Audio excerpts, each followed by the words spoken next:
Bonjour à tous et bienvenue sur la chaîne La Bouquinade. Aujourd'hui, je vous retrouve dans une nouvelle vidéo, un petit peu discussion, un petit peu ralage sur ce que j'aimerais voir un petit peu plus en littérature, dans les romans, globalement. Cette vidéo fait suite à une vidéo que j'ai vue sur la chaîne de Nina Quill et je vous laisse aller checker ça en barre d'informations. Et quand j'ai commencé à lister 2-3 choses que j'aimerais bien voir un petit peu plus souvent, je me suis rendu compte que il y en avait quand même pas mal et c'est vrai que je vois très peu ça en littérature, ou alors quand je le vois je me dis oh je l'ai vu une fois, genre ça fait plaisir, mais on le voit jamais. La première chose que j'aimerais qu'on voit un petit peu plus, c'est la description des odeurs corporelles. Alors, je ne parle pas de quand le personnage sent le musc, sent la rose, sent la fleur d'oranger.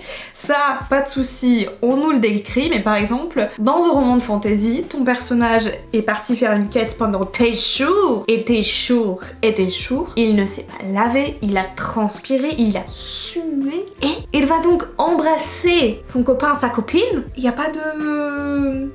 On te dit pas qu'il pue quoi. Ou même la laine, on n'arrête pas de critiquer quand dans les films ils s'embrassent dès le matin, mais dans les romans, excusez-moi les gars, mais je crois qu'ils sont nombreux à faire ça. Hein. Et du coup quand ça arrive à chaque fois, j'ai ce même truc de ok, je comprends que c'est pour pas casser le côté glamour, mais enfin, this is normal. Je crois que la seule fois où j'ai croisé ça récemment, c'est dans Offer Joey of Roses, où du coup la protagoniste, du coup ne s'est pas lavée depuis quelques jours, et sa sœur, ou ouais je crois que sa sœur lui fait la remarque en mode bah meuf tu ne sens pas très bon. Bon même si on s'entend dans des romans fantastiques et fantasy, souvent l'hygiène ça passe pas tout de suite au premier plan, mais quand même. En New Romance même je crois que je le vois pas très souvent, c'est... Voilà, c'est vraiment genre tout le monde sent bon, tout le monde...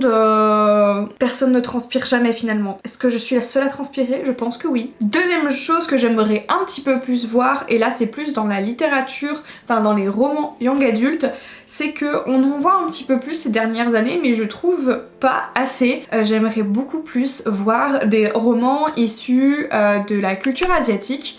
J'en vois vraiment très peu, et moi j'aime beaucoup, et j'en vois vraiment tellement peu, même en jeunesse, je trouve qu'il y en a pas tellement. Ça commence un tout petit peu, mais c'est beaucoup trop léger à mon goût, et ça fait bizarre de se dire genre tu cherches parmi des milliers de romans, tu vas en trouver un ou deux, genre tu peux pas avoir une palette de choix et te dire ok je veux plus aller là parce que le roman me convient un petit peu plus. Non vraiment tu vas avoir 2 romans parmi les 10 nouveautés, et encore c'est assez généreux je trouve. Je trouve qu'au niveau représentation ça commence à être mieux, mais alors voilà, tout dépend de comment, de qui, de quoi, de pourquoi, mais ça commence à être un petit peu plus présent. Mais alors la culture asiatique par contre, je sais pas. Est-ce qu'il y a une interdiction? Est-ce qu'il y a peu d'écrits? Et pourtant j'en doute qu'il y ait peu d'écrits, je pense qu'il y a beaucoup de livres qui s'inspirent ou qui sont issus de la culture asiatique. Mais ouais, ça me gonfle un peu qu'on ait très peu de choix, surtout toujours en 2023, je trouve ça assez aberrant. La troisième chose que j'aimerais un petit peu plus voir, enfin voir beaucoup, on commence un petit peu plus, mais je trouve que c'est pas assez diversifié, c'est la représentation sur la santé mentale. Alors en effet, hein, la team anxieux, on commence à être représenté, et encore, on a des personnages qui sont juste comme anxieux ou qui sont juste un petit peu stressés. L'agoraphobie c'est quand même assez représenté, mais t'as l'impression que tout ce qui est dépression chronique, dépression passagère, que ce soit aussi le trouble bipolaire, le trouble de l'identité, donc le TDI, les HPI, les HPE, et encore beaucoup d'autres troubles, la suractivité, ça j'en ai un petit peu dans la New Romance, mais enfin bref, tout ce qui peut toucher sur ces sujets-là, c'est pareil. Je trouve qu'on n'a pas une palette très large, alors que si on prend le global de la population, en fait on est tous impactés, on a tous quelqu'un soit de notre entourage, soit nous-mêmes, soit on connaît quelqu'un qui peut être touché par l'un des sujets que j'ai pu évoquer juste avant. Et ouais, vraiment je trouve ça fou que tu te dises ou alors pas forcément qu'on te mette une étiquette, mais alors qu'on te décrive un petit peu plus de choses. Encore une fois, dans Offer Joey of Roses, mais parce que j'ai beaucoup aimé ce roman, il y a de la représentation, puisque...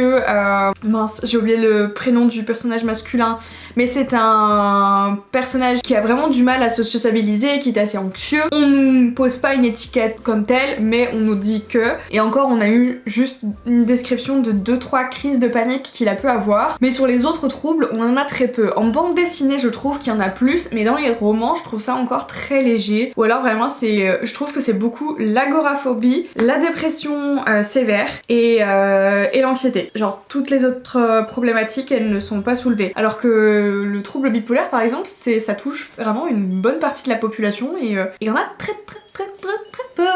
Ou l'hyperactivité quoi. Il y a tellement de gens qui sont hyperactifs. J'en connais tellement dans mon entourage et nada. Je crois que j'ai pas encore lu, ou alors on peut te décrire le personnage comme tel, mais je crois que en New Romance c'est plus arrivé en New Romance que j'ai des personnages comme ça, genre il doit en avoir comme 2 ou 3, pas plus. Par exemple dans Fan Squad, le personnage de Elvis, il me semble qu'elle est hyperactive, but on nous en dit pas forcément plus. Et ouais, vraiment j'ai beau creuser dans ma mémoire, j'ai pas d'autres exemples en tête là tout de suite. Autre chose, et pourtant ça commence un petit peu à évoluer, c'est les menstruations. Parce que t'as l'impression, surtout dans les romans de fantasy, elles ont jamais leurs règles. Vraiment, ça touche quand même une bonne partie des femmes, et non, elles n'ont pas dans les romans. C'est très rare qu'on te dise qu'un personnage a ses règles, c'est peut-être pas assez important, etc. Je trouve que parfois de faire un petit clin d'œil à ça, ça rend les choses plus réelles, plus concrètes, et c'est plus facile de s'identifier et de rentrer peut-être encore plus facilement dans l'histoire, parce que c'est quelque chose qui touche les êtres humains de toute façon, et même si c'est un personnage fictif, vu que c'est un humain, une femme, très souvent elle a ses règles. 5e chose que j'ai mis, c'est la contraception. Et ça du coup j'y ai pensé quand j'ai réfléchi aux menstruations. La contraception vraiment ça n'existe pas, surtout dans les romans de fantasy. Alors je veux bien, c'est un roman de fantasy, souvent c'est d'inspiration médiévale etc.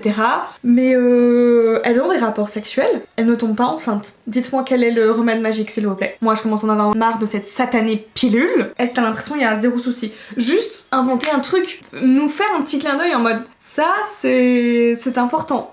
C'est réel, c'est concret, ça peut très bien toucher un personnage également. Et ça c'est pareil, j'ai l'impression que je vais le retrouver qu'en New Romance, et c'est pour ça qu'en ce moment je crois que je lis pas mal de New Romance, parce que je trouve ça plus facile de me projeter dans le roman et de pouvoir évoluer avec le personnage. Là, le ou les personnages d'ailleurs. Là aussi, j'y ai réfléchi avec le point précédent, c'est les douleurs pendant les rapports sexuels. Je sais que c'était dans... Ah, je sais plus dans quel roman de Morgane Moncomble il me semble, où il y avait eu un clin d'œil à ça, en mode la nana a mal à ce moment-là. Je parle pas forcément de la première fois, hein, je parle vraiment globalement, c'est pas que la première fois où les femmes peuvent avoir mal pendant un rapport sexuel. Et dans les romans, genre j'ai eu très peu de clin d'œil à ça, voire du tout. Je crois que, ouais, j'arrive même pas à retrouver le roman de Morgane Moncomble, mais j'en ai jamais vu.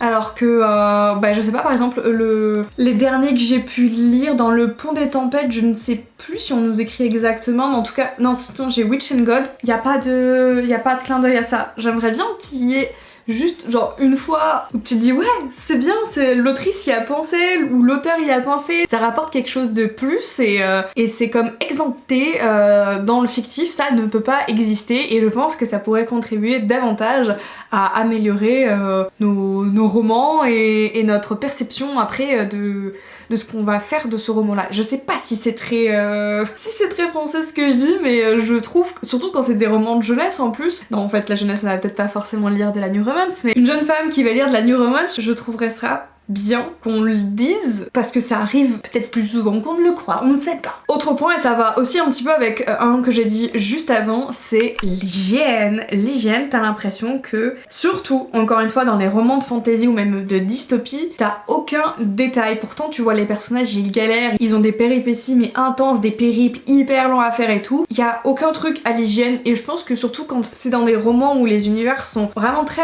réinventés, je sais que dans Le Pont des Tempêtes, on a eu des petits clins d'œil à ça, et du coup ça m'a fait trop plaisir. Mais je sais pas, par exemple dans Autre Monde de Maxime Chatham, les personnages évoluent différemment, et sur l'hygiène je trouve pas qu'il y ait eu beaucoup de clins d'œil sur comment vraiment ils font. Pareil dans Vampiria de Victor Dixon, je crois pas avoir vu une allusion à l'hygiène des personnages, alors que c'est pareil, c'est à l'époque du coup du roi Soleil, donc c'est une époque que êtres humains nous avons connue, enfin pas nous mais nos grands-parents des grands-parents des grands-parents, mais je trouve que ça donnerait encore plus de dimension à l'histoire qu'on nous dise bah voilà, à ce moment-là ils font comme ci, comme ça. Vraiment y a rien, c'est comme les toilettes, ils vont jamais aux toilettes, c'est comme dans les films, les intestins ils sont nickel, la vessie elle est nickel, jamais pleine la vessie, jamais. C'est vraiment un truc genre tu te dis ok ça casse tout le glamour, mais genre Mais ça se passe, c'est humain. Et après on se dit, ah bah c'est un sujet tabou. Bah tu m'étonnes, Frankie, c'est un sujet tabou. Tu vois jamais dans les films, tu vois jamais dans les séries, tu vois jamais dans les livres. En fait on le voit nulle part, donc oui c'est tabou. Bah oui. Peut-être que ça pourrait arrêter d'être tabou si on commençait par le montrer, et je pense que c'est encore plus simple dans les romans, genre. Mais moi une fucking phrase, une seule phrase. Et alors le dernier point que j'ai soulevé, c'est les problèmes de peau. Oui, je me pointe parce que je suis sujette à beaucoup de problèmes de peau, que ce soit dû à cause de mon anxiété ou de mon acné de quand j'étais adolescente. J'ai de l'urticaire, je peux avoir de l'eczéma dû à mon stress et une poussée acnéique, souvent 2 fois par an, elle peut être assez forte. Les personnages ils ont pas tout ça, t'as l'impression ils ont la peau lisse, ils ont aucun pore. Et après on dit qu'on doit accepter notre texture de notre peau, mais je veux bien. Mais dites-moi ce que les personnages ils ont. Alors des fois c'est pas important de décrire trop le physique des personnages et tout, mais je me dis quand certains commencent à décrire le physique des personnages, je sais pas, mettez-moi un petit peu d'urticaire, que je me sente moins seule, parce que c'est pareil, après on va toujours avoir tendance à cacher quand on a des problèmes de peau en mode c'est disgracieux, etc.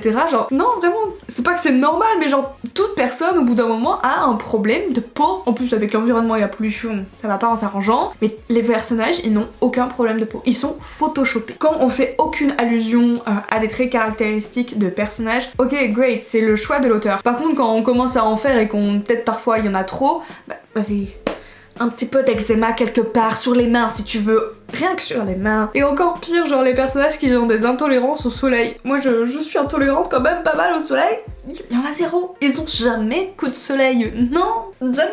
Et alors le dernier point que j'ai trouvé, c'est les problèmes de vue. Ils ont 0 problème de vue. Ils ont une vue parfaite. Ils sont pas daltoniens, ils sont pas myopes. Vraiment, ils ont une vue. Mais nickel, nickel. Alors, ok, c'est pas très important, mais peut-être dans un roman contemporain. Vas-y. Il a des lunettes, certes, mais est-ce qu'il a des problèmes avec ses lentilles des fois quand il en met? Est-ce que là, il voit pas bien de loin? Et j'ai lu aucun roman où genre le personnage est daltonien. Rien, y a rien. Aucune allusion. Je dis pas ça parce que l'un de mes proches est daltonien, pas du tout. Mais c'est vrai que en y réfléchissant, parce que du coup j'ai réfléchi à cette vidéo hier, du coup je regardais cette personne, je me disais mais c'est vrai que je n'ai jamais rien lu de ce qui te touche au quotidien. Mais c'est bête, mais des fois quand je me dis qu'on a des sujets qui sont tabous, qu'on voit pas assez, etc. dans les films, etc. je me dis mais peut-être que la priorité c'est de le mettre dans les livres. Peut-être que déjà si on commence par là, ça ira tout seul après. Voilà, c'était juste une petite vidéo où j'avais besoin de sortir certaines choses. N'hésitez pas à me dire ce que vous aimeriez voir plus dans les romans. J'avoue que là j'ai un petit peu plus visé les romans contemporains, New Romance ou YA. Si vous trouvez que j'ai eu tort à certaines choses que j'ai pu dire, n'hésitez pas à me le dire en commentaire. Et puis sur ce, nous on se retrouve samedi pour une prochaine vidéo. Promis, je râle pas. Enfin, je sais pas, faudrait que je re-regarde. Bye!